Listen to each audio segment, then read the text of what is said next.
सत्य कहती हो देवी, मैंने तुम में से एक को प्रणाम किया है, पर अपना अपना परिचय दे दो, अंत में मैं बता दूंगा मैंने इस देवी को प्रणाम किया है। मैं आपका परिचय नहीं जानता, लेकिन मेरी अंतरात्मा से निकला, हे देवी प्रणाम। तो मेरी अंतरात्मा तुम्हारा परिचय मांग रही है, परिचय दो। पहले आई भाग्य विधाता, बोली महात्मा सुनो, तुमने पहचान लिया मैं भाग्य विधाता हूं, जो भाग्य में लिख देती हूँ उसे कोई मिटा नहीं सकता।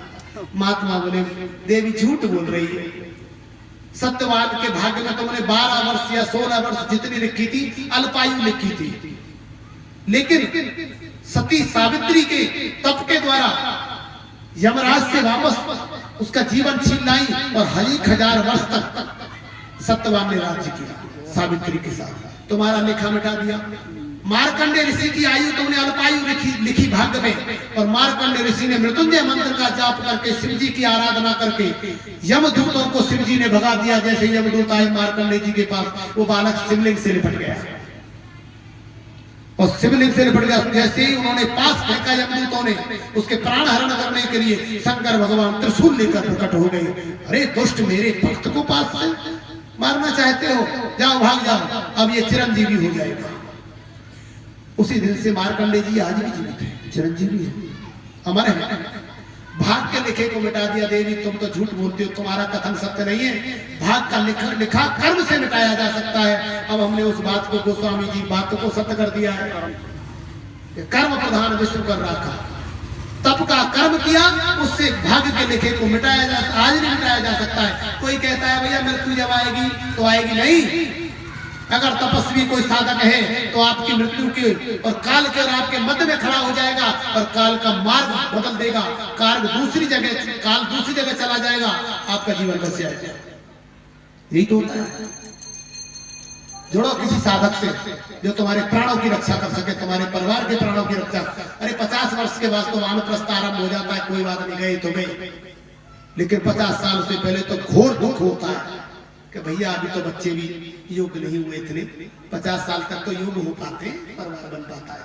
तो 50 साल तक जीवन आपका, आपकी संतान का बना रहे, ऐसे किसी तपस्वी साधु से जाकर जुड़ जाओ और उनकी प्रत्येक आज्ञा का पालन करो।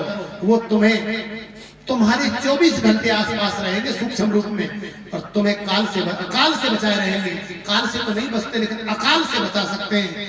जैसे मृत्यु दुर्घटनाओं में होती है, सुसाइड कर लेते हैं, बहुत सी बातें हैं, रोग से हो जाती है, उससे बचा देंगे। दूसरी वो देवी तो हट गई, खड़ी हो गई दूर जाके।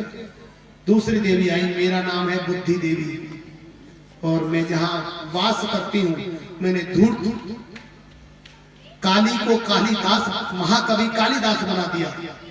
रावण को 4 वेदों का ज्ञाता मैंने बनाया। बुद्धि के द्वारा ही तो ज्ञान होगा। तो महात्मा जी कहने लगे देवी बात तो सही है, पर आप श्रेष्ठ नहीं। रावण को आपने 4 वेदों का ज्ञाता बनाया, यज्ञ में अग्निहोत्र बनाया, ज्योतिष आचार्य बनाया, परंतु अहम भी तुम साथ लेकर जाती हो जहां जाती हो। जब व्यक्ति ज्यादा विद्वान हो जाता है, ज्यादा योग्य बन जाता है, तो उसमें अहम आ जाता है, और अहम तो विनाश का कारण है।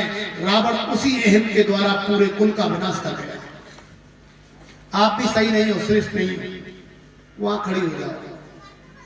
आओ देवी तुम बताओ, मेरा नाम है लक्ष्मी, रातों रात रंग को राजा बना देती है, और मेरे बिना संसार नहीं चलता।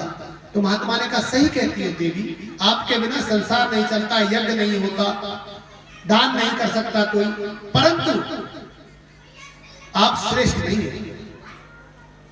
भौतिक काल में श्रेष्ठ क्यों नहीं है लक्ष्मी? हम कहते हैं कराग्रे वस्ते लक्ष्मी, हाथों के अगले भाग में लक्ष्मी वास करती है। कर मध्य सरस्वती, मूले तत्स्त्रो ब्रह्मा, प्रभाते कर दर्शनम, ऐसे हम लोग करते हैं। हाथों के अग्रभाग में लक्ष्मी जी अवश्य है, परंतु श्रेष्ठ नहीं है उस जगह पर। कौन श्रेष्ठ है ये पता चलेगा। तो लक्ष्मी जी जिद पर अड़ गई, क्यों मैं श्रेष्ठ क्यों नहीं हूं? जब मेरे बिना संसार नहीं चल सकता तो श्रेष्ठ क्यों नहीं है? माता आप उस जगह पर श्रेष्ठ नहीं हो जहां मैं कहना चाह रहा हूं। कथा सुनो, क्योंकि 2 चोर